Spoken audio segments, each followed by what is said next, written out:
Myslím si, že všetci čakáte na Beu Johnson, takže dámy a páni, Bea Johnson.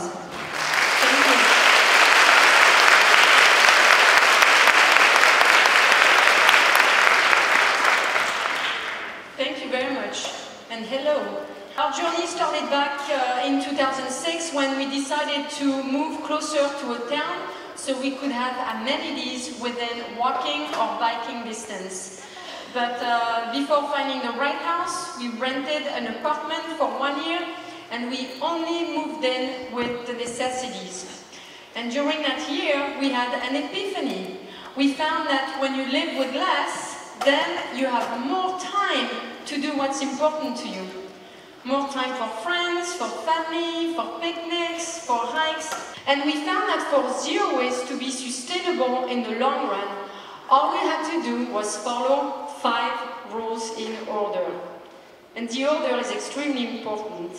The first rule is to refuse what we do not need. We've simply learned to say no.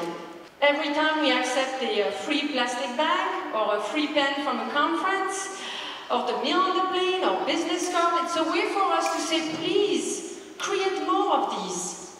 So it's important to learn to say no on the spot to stop these things from coming into our home and becoming our trash problem.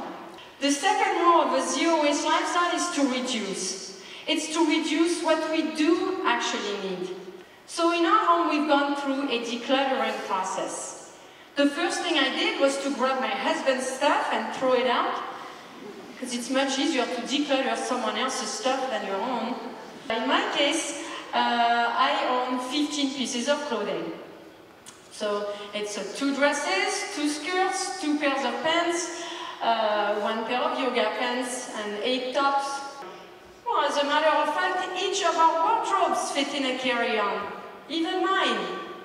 Oh, it's here with me today. It's fantastic because today when I travel, I no longer have to ask myself, what should I bring? Because I can pack it all.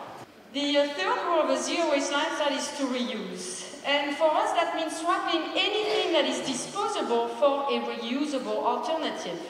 The second aspect of reusing is to buy second-hand when we do need to buy something. But for the things that we cannot easily find walking into a thrift store, we fall back on other ways of buying second-hand. So we bought the table on a peer-to-peer website called Craigslist. You guys probably have an alternative here, the same. We bought the chairs at the flea market. And for the items that are super specific, we fall back on eBay. And then when we buy something, we ask the seller to only send it to us in paper or cardboard because we don't have a trash can. This is where the smart eBay sellers try to sell me a trash can. The fourth rule of a zero-waste lifestyle is to recycle. But it's to recycle only what we cannot refuse, reduce, or reuse.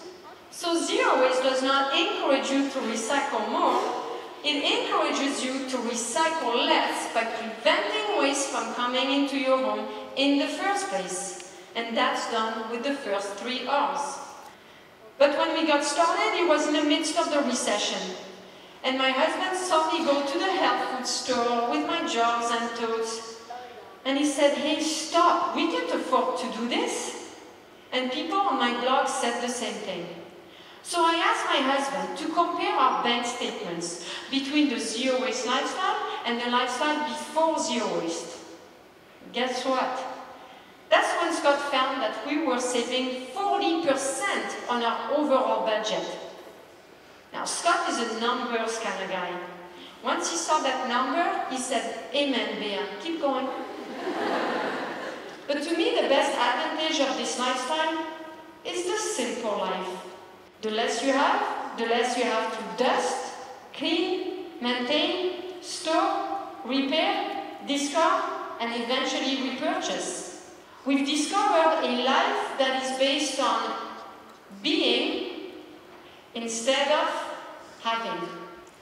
And Gandhi said, happiness is when what you think, what you say, and what you do are in harmony. I believe the zero-waste lifestyle has done exactly that for us.